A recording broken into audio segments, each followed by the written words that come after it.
सांगतो. Skill enhancement course for medicinal plant cultivation and processing. म्हणजे याचा टायटलच तसं दिलं आहे, कल्टिवेशन आणि प्रोसेसिंग. आणि याचा पुढचा जो एक नेक्स्ट हे ठेवलेला आहे ते प्रॉडक्ट बनवण्याचा आहे, ते नेक्स्ट सेमिस्टरला ठेवला आहे. हा जो कोर्स आहे स्किल एनहान्समेंट कोर्स, तर याच्यामध्ये सरांनी सांगितलं आहे की 60 अवर्सचा आहे म्हणून.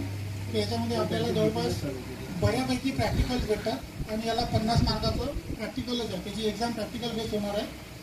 आता हा जो आहे हा त्याचा सिलेबस कंटेंट आहे. 4 युनिट जसा म्हटलं त्याला 4 युनिटमध्ये डिवाइड केलं आहे आणि प्रत्येक युनिटमध्ये 4च पॉईंट टाकलेले आहे. तर याची जी सुरुवात आहे मी या सिलेबसवर जास्त बोलत नाही, मी समोरचा पॉईंट घेतो वाटलं तर. पण याची जी सुरुवात केलेली आहे आपण ते मेडिसिनल प्लांटच्या स्कोप स्टेटसपासून सुरू केलं आहे त्याच्यामध्ये. आणि त्याचे कोणते पार्ट्स यूज केले जाऊ शकतात त्याच्यासोबतच आपल्या सर्वांना यूज करायचा आहे त्यामध्ये तो आहे GAP स्टँडर्ड्स, म्हणजे गुड ॲग्रिकल्चरल प्रॅक्टिसेस. हा सर्वात लॅकिंग पॉईंट आहे जे बरेच लोक त्याच्याकडे लक्ष देत नाही. इव्हन आपण पण झाड लावताना लक्ष देत नाही. मेडिसिनल प्लांट लावताना कोणी व्यक्ती तो GAP स्टँडर्डचा विचार करत नाही. म्हणून आपण त्याला सगळ्यात पहिले ते गुड ॲग्रिकल्चर नावाचं हे जर आपण प्रॉपरली त्या मुलांना सांगितलं त्याची पण आयडिया क्लिअर होऊ शकते, त्याच्यासोबत आपली पण होऊ शकते.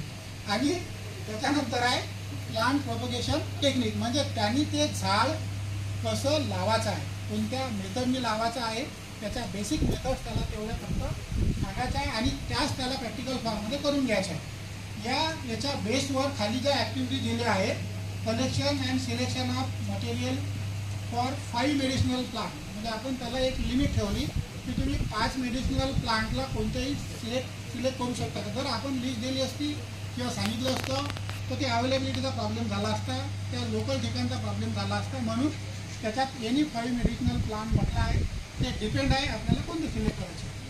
दुसरं पण दिलं आहे propagation technique for selecting plant material, म्हणजे जे प्लांट मटेरियल आपण ते 5 घेऊ त्यातलं प्रोपगेशन टेक्निक त्याला कोणतं लागू आहे. आणि त्यानंतर आहे लँड प्रिपरेशन टेक्निक, म्हणजे प्रत्येक प्लांटला लावताना त्याची लँड प्रिपरेशनची काही एक टेक्निक आहे आणि काही बेसिक टेक्निक आहे. तर त्याला ते पण तुम्ही थोडं थेरॉटिकल शिकवायचं आणि नंतर प्रॅक्टिकली शिकवायचं आहे, म्हणजे त्याला फील्डवर शिकवायचं आहे. आणि मग प्लांट प्रोपगेशन म्हणजे जे कटिंग वगैरे ते यूज करून करतात. तर याच्यामधल्या 3च ॲक्टिव्हिटी घ्यायला सांगितलं आहे. त्याच्यामध्ये आपण 4 पण घेऊ शकतो. मग आता याच्यामध्ये कोणत्या लेवलवर जायचं आहे तर त्या लेवलसाठी जसं साईट सिलेक्शन पॉईंट घेतला, तर साईट सिलेक्शन घेताना काय कव्हर व्हायला पाहिजे, तर ते साईट सिलेक्शन घेताना त्यामध्ये त्याला आपल्याला सांगायचं आहे की साईट सिलेक्शन करताना त्यांनी कोणत्या गोष्टी अवॉइड करून ती साईट सिलेक्ट करायची आहे, याचा थोडा बेसिक इन्फॉर्मेशन त्याला द्यायचं आहे. याच्यासोबत त्याला ती साईट ही कुठं नसली पाहिजे हे सुद्धा त्याला त्याच्यामध्ये सांगायचं आहे. नाही तर काय होते की आपल्या इथं केमिस्ट्री डिपार्टमेंट आहे, केमिस्ट्रीचा आउटलेट तिथं आहे, आपल्याच बाजूला तिथं गार्डन आहे, तिथंच मेडिसिनल प्लांटची झाडं लावलेली आहे. हे रॉंग आहे. का बरं रॉंग आहे? कारण ते